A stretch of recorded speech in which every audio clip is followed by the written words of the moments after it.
നാളെയാകട്ടെ എന്ന് വയ്ക്കരുത്. സദൃശവാക്യങ്ങൾ 24 അധ്യായം 1 മുതൽ 34 വരെ. ധ്യാനത്തിനായിട്ട് 30 വാക്യം.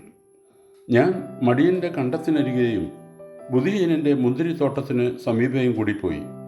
അവിടെ മുള്ള് പടർന്നു പിടിച്ചിരിക്കുന്നതും തൂവ നിറഞ്ഞ് നിലം മൂടിയിരിക്കുന്നതും അതിൻ്റെ കന്മതിൽ ഇടിഞ്ഞു കിടക്കുന്നതും കണ്ടു.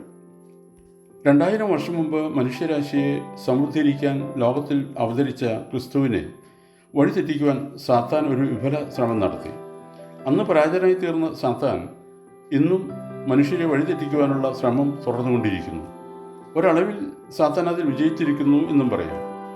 അന്ധകാരത്തിൻ്റെ പ്രഭു എന്ന് വിശേഷിപ്പിക്കപ്പെടുന്ന സാത്താൻ ലോകത്തെമ്പാടും തൻ്റെ തേർവാഴ്ച നടത്തിക്കൊണ്ടിരിക്കുകയാണ്. ആധ്യാത്മികതയുടെ നാടായ ഭാരതം പോലും അതിൽ നിന്ന് വിമുക്തമല്ല. ഈ ദുരവസ്ഥയിലേക്ക് ലോകത്തെ വലിച്ചിഴിക്കുന്നതിന് മുമ്പ് സാത്താനും തൻ്റെ മന്ത്രിമാരും ഒരുമിച്ച് കൂടി എങ്ങനെയാണ് മനുഷ്യനെ കീഴടക്കേണ്ടതെന്ന് ആലോചിക്കുകയുണ്ടായി. കോപമെന്ന വകുപ്പിൻ്റെ മന്ത്രി മനുഷ്യനെ ബോധശൂന്യനാക്കി തമ്മിൽ തല്ലിക്കുകയും കൊല്ലുകയും ചെയ്യുവാൻ ഞാനും എൻ്റെ സൈന്യവും വിചാരിച്ചാൽ മതി എന്ന് വീമ്പടിച്ചു. പക്ഷേ സാത്താൻ അതിൽ പൂർണ്ണമായ വിശ്വാസം ഉണ്ടായില്ല. അപ്പോൾ വിഷയാസക്തിയുടെ വകുപ്പ് മന്ത്രി പറഞ്ഞു, എൻ്റെ കീഴിലുള്ള സൈന്യത്തെ കൊണ്ട് മനുഷ്യവർഗത്തെ ആകമാനം നശിപ്പിക്കാം. അതും സാത്താൻ വിശ്വസിച്ചില്ല. അത്യാഗ്രഹത്തിൻ്റെ ചുമതല വഹിക്കുന്ന മന്ത്രി എഴുന്നേറ്റ് പറഞ്ഞു, അത്യാഗ്രഹം കൊണ്ട് ഏതു മനുഷ്യനെയും ഞാൻ കീഴ്പ്പെടുത്താം. അപ്പോൾ ഭോജനപ്രിയം, മദ്യപാനം മുതലായവയുടെ മന്ത്രി എഴുന്നേറ്റ് മനുഷ്യനെ നശിപ്പിക്കുവാൻ ഞങ്ങൾക്ക് കഴിയുമെന്ന് വീരവാദം മുഴക്കി. പക്ഷേ ഇവയൊന്നും സാത്താന് തൃപ്തികരമായി തോന്നിയില്ല. അവസാനം ഉപമുഖ്യമന്ത്രി എഴുന്നേറ്റ് ഏതു മനുഷ്യനെയും താഴെ വീഴ്ത്താൻ ഞാനൊരു കാര്യം പറയാം. ദൈവം മനുഷ്യനെ സംബന്ധിച്ച് ഉദ്ദേശിച്ചിട്ടുള്ളതും മനുഷ്യൻ ചെയ്യേണ്ടതുമായ എല്ലാ നല്ല കാര്യങ്ങളെക്കുറിച്ചും ഞാൻ അവരോട് പറയും. അവ സുദീനം നിറവേറ്റുന്നതിന് ഞാൻ അവരെ ഉപദേശിക്കും. അതിനുവേണ്ടി നിരന്തരം പ്രോത്സാഹിപ്പിക്കുകയും ചെയ്യും. മന്ത്രി തുടർന്നു.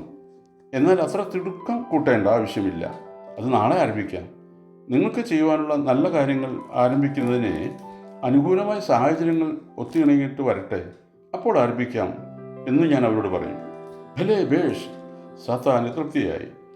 ഈ സങ്കല്പ ചിത്രീകരണത്തിൽ പറയുന്നത് പോലെ നാം ഓരോരുത്തരും നിറവേറ്റേണ്ട ദൈവോദ്ദേശപ്രകാരമുള്ള പദ്ധതികൾ നടപ്പാക്കേണ്ടതിന് അനുകൂലമായ സാഹചര്യങ്ങൾ ഉണ്ടാകുന്നതുവരെ കാത്തിരിക്കാം.